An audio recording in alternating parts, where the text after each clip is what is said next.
begin with the end in mind. Building first-year commissions, renewals, overrides. Overrides come because you identify somebody that wants to help out some families and has a desire to do something and build a business and do something, create some freedom along the lines of what you're doing. And so when we talk about that, I like to share just how staying Write consistent. this down. I'm going to erase it.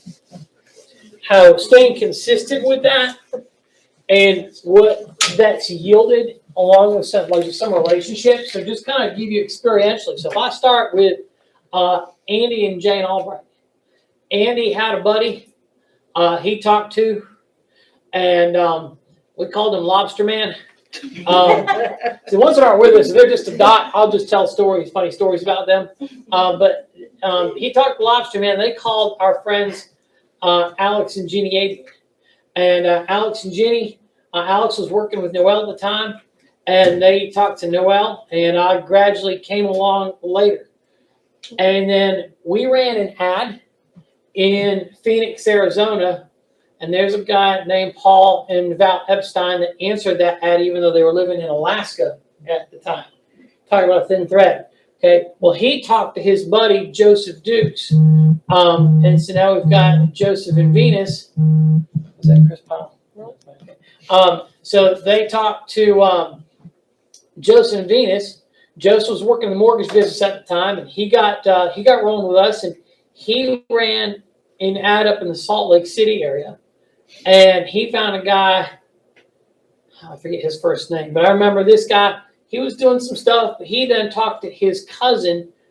This guy's name is Jake, and I remember Jake because Jake lived in a funeral home. Like, you know how like they have like some Catholics, so they have a rectory where like the rectory is where the preacher lives or the parsonage attached to the house. Well, there they have parsonages like or the undertaker that lives at the funeral home. I was like, so I can remember we were doing a training meeting like this with a few people. And we had to call a timeout because they had to bring a body through. It's like, well, this is taken care of. Do they think you're kidding? No, it's like, hey, whoa. They literally dragged the body through our meeting. It's like, we're all about finding inexpensive space to do a meeting. Okay, so then this guy, he had his brother who had a turf business.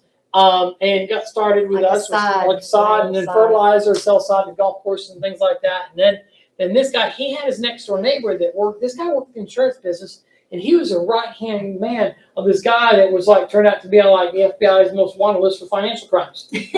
So like he actually helped turn evidence against his boss. He wasn't in on it. He just found out about it and was investigated. He's like, yeah, well, actually, he did do these things. And like, well, when you see the other half, like, okay, so this guy, I gotta do something else. So this guy started working with us. Yeah. So this guy was good. That other guy did not work with us. Okay. That other guy went to prison. Okay, but this guy did work with us. Well, this guy hired a guy that also had left that agency. And now this guy was an interesting bird. He was like in his 40s, and he had like Heelys. Like we had a conference event. You know what Heelys are? They got wheels on the bottom. Yeah, sneakers with the wheels. What are they called? Like, Skechers. They're not Skechers. Heel, like they have like it's like wheels, like roller skates, and the heels like you see like 5-year-olds wear them. This guy was 45 years old. He's buzzing around our conference event on Heelys. I was like, that dude's crazy. I was like, so anyways, but he was a nice guy, and then he hired a guy that he knew. I think this guy's name was Tim, and he hired a guy in Salt Lake. Also, is a pretty good guy, wrote a lot of business. And then he hired a lady who was like really nice, liked IULs and annuities. She did, who lives in Santa Fe. So all this was like in Salt Lake. Right, and then Santa Fe. And then this lady's in Santa Fe, and she's like, I don't need no motivation. I don't want to ever go to a meeting. They'll write some IULs and annuities. I was like, okay. You're in. She's like, I'm like a female hermit. I was like, okay. Well, then she knew somebody, though. She knew this guy named Jerry Gonzalez. And so she hired Jerry. Well, then Jerry started talking to his daughter, Jarrah. And Jarrah is up, a new agency manager. And then she started talking. District manager. District manager, thank you. And then she started talking to her ex-boyfriend's nephew. And that's now Jake and Beret. And then they've hired his high school buddy that hadn't talked to him forever, or her grade school buddy. Beret is his. Or maybe that's the race, okay. But anyway. So then they talked to Anthony Zingerman. Anthony Zingerman's talked to his buddy, Sam, who's just gotten licensed, Sam I LaBelle. was just at our conference. Yep, who's there. And then Sam's got his buddy who got in class last week. His name's Crib. I forget his last name. Okay. So I don't know how many relationships that is, but here's a couple things to think about. So Warm Market, So you got W. W. Here, use a different color. Okay. For Warm Market, All right. and then use black for the Cold Market. Oh, got it. All right. So Warm Market. Oh, that marker stinks. Use green for money. Warm Market. Warm. They were friends. Okay, that was an ad. So we have one ad in here. You got to okay, you did purple for the ad. All right. So ad.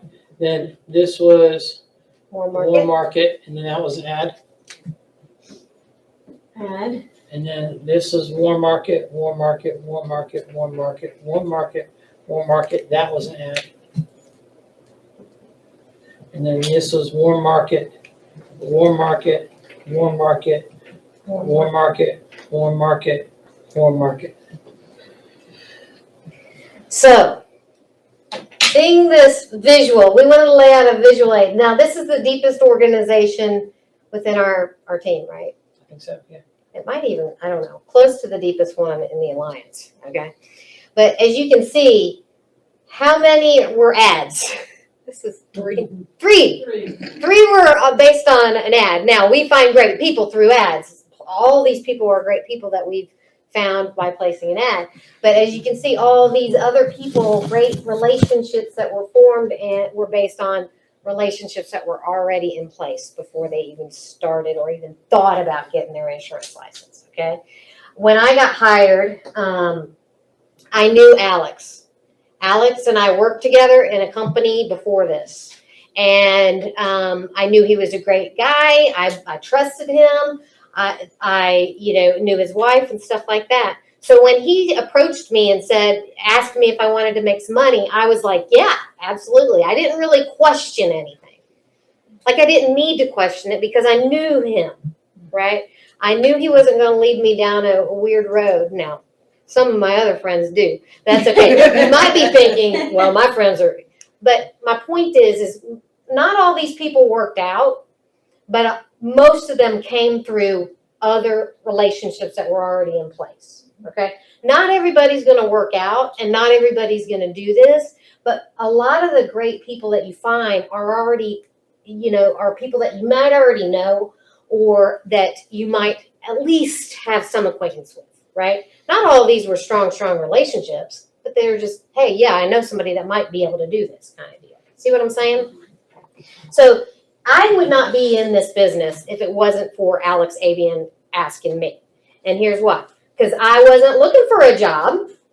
I wanted to do something different, but I wasn't looking for something different. Does that make sense? Yep. I was just going about my day, hoping and praying something else would come along, but I was not posting an ad, and I wouldn't have been found on an ad, and nobody would have been able to, I wouldn't go on ZipRecruiter and post my resume. So some of you might be, that'd be a good thing, well, if we did that, but having said that, none of us would be in this office right now if he had not asked me that question. Whether you like me or not. None of you would be sitting here right now. We love you. Because, thank you. I got one. Because, who knows what else I would have been doing, right? But as simple as it is, and people hear me say this, but it's like, what do you say to your friends? Like, how do you talk to your friends? I don't know. All I can tell you is how easy it was for me. I feel like it's kind of like the question game. If you ask a question, you're either going to get the answer you want, or you're going to get an answer that might be semi what you want, or you're going to get a no. That's the way I look at it. But if you never ask the question, you're never going to get what you want, basically, okay? And you got to be okay with the no sometimes, right? You got to be okay with the no. But if you never ask, people are walking by you every day. People are in your phones right now. People are hoping that something will come along, but they're not looking for something. That's what I was. And I wasn't telling Alex, I hate my job and I'm looking for something else. And I wasn't complaining. I was just going to work working. And he just said, hey, do you want to make some money? And I was like, yeah. He said, we're going to go check out this insurance business. I said, great. He said, we're going to leave on Friday. I'm like, great. It was a Wednesday. I was like, okay. He said, we're going to go to North Carolina. I'm like, where's that? I lived in Ohio at the time. I was like, okay. I got in a van. I drove 9 hours overnight to sit in a meeting like this one. There were probably 50 people in the room. But what I saw was potential. What could I do? I saw, oh my gosh, maybe I could do something different, right? It wasn't something I was thinking about when I was in Ohio at my office. I was just like, wow, man, it would be cool. It'd be nice to do something else. But here I was like, man, if that guy can do it and that lady can do it and this guy can do it. And I saw people coming across at the front of the room. You ought to be thinking to yourself, if that lady can get up in front of the room, like looking at me saying, well, I know I can do it. I can do way more than what that person's doing. See what I'm saying? That's how I was thought. But I also saw the people in the room and I was like, that's kind of cool. Like, they're kind of cool people. They're nice. You know what I mean? And I didn't really have that always in what I was doing. I was a recruiter. So I talk about cold calls. That's what I was doing, cold calls. By the way, in the recruiting business, I was doing 200 cold calls a day. So you think these leads people are mean on these leads? I'm like, oh, think again. Okay, start dialing through a phone book, you know? Some of you are nodding your head. Yeah, you know what I'm talking about. So anyway, I'm getting off track. But my point is so many great people come from every different resource, whether it's an ad, yes, they're great, but you know a lot of people. And there's something called, what's it called? The speed of trust. Y'all have ever heard of the speed of trust? What is the speed of trust? Joseph, what's the speed of trust? They already know you, so you don't have to prove anything. They already know you, so you can move faster, right? You already know somebody, so you can move up the mountain faster. If you have to build a relationship with that person and figure out, okay, let's say you're going on a mountain hike, okay? And you're climbing the mountain. Before you go, let's say you're going up Mount Everest. I don't know, is that a mountain? Before you go, and you've never done this before, before you go, do you want to know the guy, the person that's going to get to the top? Like, do you want to build a relationship with that person? Yes. Or do you want to just come and meet him at the, what do they call it, the beginning point? The what? The base camp? Base camp. And say, hi, my name is Noelle. What's your name? Okay, what do we do now? No, you wanted. Am I wearing the right shoes? You know? No, you want to know that person that's going to help guide you to the top of the mountain before you get there. They're going to tell you, oh my gosh, watch out for this rock. Don't go down that path. Watch out for the glacier. There's a bear over there, you know. That guy, don't follow that guy. He's falling down. No, you want the guy to give you all the pitfalls and stuff like that. You want him to walk the path before you, right? Now, some of you say, well, I'm brand new and I'm just getting started and I don't know how to do this business. Right. You don't need to teach them how to do this business. Guess what? You haven't done this business. Here's what they do. Here's what we do. Here's the thing that Alex did for me. He didn't say, Noelle, do you want to make some money? I'm going to teach you everything about insurance. No, he said, Noelle, do you want to make some money? Yes, I'm going to take you to North Carolina. And this person in the front of the room is going to teach you how to do this business. And that happened to be Andy. Andy Albright was the guy I met. Here, you can use the team. You can use us to help you build your business, okay? We don't make a dime until you make a dollar, okay? So there's no reason for us to steer you wrong. Why would we, okay? And as you're getting your people trained, by the way, Alex wasn't licensed when he talked to me about this business, and we got our license on the same day. But as soon as I started making writing applications and getting stuff issued, he started making overrides and started creating passive income. I'm grateful for him because I know where I might have been had he not ever asked me. My point is you don't have to know everything. There's people above you that know See what I'm stuff that saying? can help you. So you don't have to know anything. You're just a door opener for people. Right now, the point is you learn how to talk to these people as you go along, right? You learn how to talk to your friends and family as you go along. You don't need to know everything. What if they ask you questions? Hey, I'm just getting started with this. I don't know, but maybe I can get you to talk to the person that's coaching me. All I know is they're making money, and I want to learn how to do it. This would be me talking. You do it however you want. I hope this is helping. My suggestion is if you are wanting to learn from somebody that can help guide you, and the fact that you're here is a good thing. But if you want to build your business and start creating overrides, then you can start that process now. Do you understand we don't have any time? You heard Mike talking about the couple, did you? I was upstairs, but the couple agents that passed away recently, and that's just a couple agents. There are people that's happening to all the time, like right now even. You know what I'm saying? So we don't have any time, but let's start creating your passive income now, Darian. Because here's the thing. None of us know when the Almighty is saying, calling us home, you know what I mean? So we might as well prepare right now ahead of time, you know what I mean? And make sure that our families are certainly protected ahead of time. Here's the thing. If Mike or I got sick, I'll answer your question in just 1 second. If Mike and I got sick, let's say we both got into a car accident together.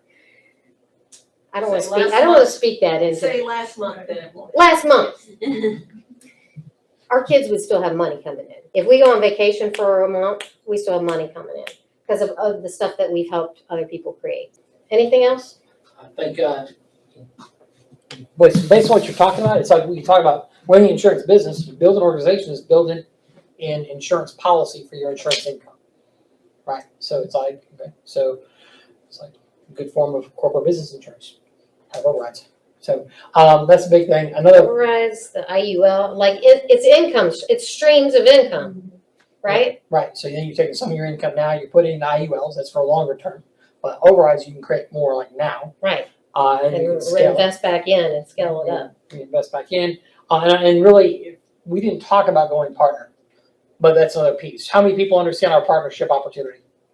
How many people have no idea what I'm talking about? That's okay. Okay. So let's talk about the partnership opportunity for a second. So Integrity Marketing has partnered with Andy Albright and the Alliance. Okay. So part of going partner, what's the value? You receive cash, large chunk, and stock in a fast-growing company that's not even going public yet. Okay, so that's a significant piece there. Now, and Andy's being paid a salary to help run the company still because he's still a director of the Alliance. He didn't lose any privileges. So Paul Roberts, same thing. He received cash, check, and then stock, and he's being paid a salary to run the Roberts agency. Okay. How long does it take them to do that? I never had. Good question. Well, I mean, Andy's been in business for 20 years. Okay. The opportunity recently came up, like But- this recently. But there's a young guy that became an integrity partner in 3 years. He's like 26 years old. He's the youngest integrity partner. Okay, so it's how fast does someone want to get out and work and hustle and put the blinders on. Really, what's your ambition? But there's another. My point is another level. If I build something, what's the payoff? And what they're buying is they're not buying your personal production. They're buying the business of overrides that you create. So that's what they're purchasing when you partner. So it's, if you're saying, hey, I like the idea of building something and having that kind of a cool exit strategy. Not everybody wants to be a partner, but if somebody does, that's a powerful exit strategy. So if somebody's thinking about that, I just want people to understand You're talking about legacy changing. Wealth, generational wealth Right. is what you're on the cusp of. If you understand what that can mean, if you're trying to, put a 90-degree angle in your family tree, you've got a chance to do that. And that comes through really understanding all three, but definitely the big pieces of the overrides. When we talk about the three income streams, the first year commissions, overrides, and renewals. Overrides is the key part if you're looking to run in the partnership direction. Good question. And really, and when we're coming back to this, is you're just, like I said, you're just opening a door for somebody. If you look at it as I'm just opening a door for somebody, it takes the pressure off you and them. If you don't care whether they come through the door, but you're just trying to open doors for people, we're going to find some people. But if you keep the door closed, nobody is ever going to come through, and no one is ever going to come into your business. Now maybe you say, hey, I don't want to do it. That's okay. we're gonna love and help you either way. We just know we need some more help, and there's more opportunity, and we're helping more families when more people help more families. Yeah. See what I'm saying? So if you just look at it as, hey, all Alex did for me, and he'll even say this, was he opened the door. I made the decision if I wanted to come through the door or not. I made the decision if I wanted to stay here or not. And we're not forcing people to come through or stay. We're just giving an opportunity to decide if they want to. There was a guy, his name's John Miller, who was in our wedding. Mike and I, we were best friends with him, and he had an opportunity to ask me to join this business, but he didn't. Oops. He chose not to ask me. Alex was another friend I work with. He did say something. This guy, John, has missed out on how many? A couple $1 million in overrides. Multiple millions of dollars in overrides because he didn't say something to me. And he started this 6 months before Alex talked to me.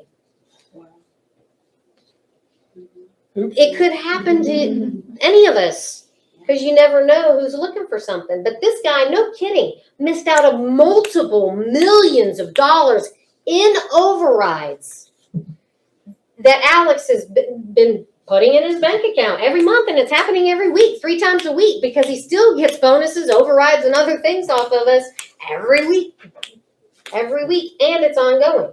3 times a week. Oh, 3 times a week. Yeah, 3 times a week. All right. So that happens, but anyway, don't let it happen to you. And as you can see, warm market is a great way to get there. Hey, we hope you enjoyed that video, and if you like that one, we have some more for you right here. And don't forget to hit the subscribe button below.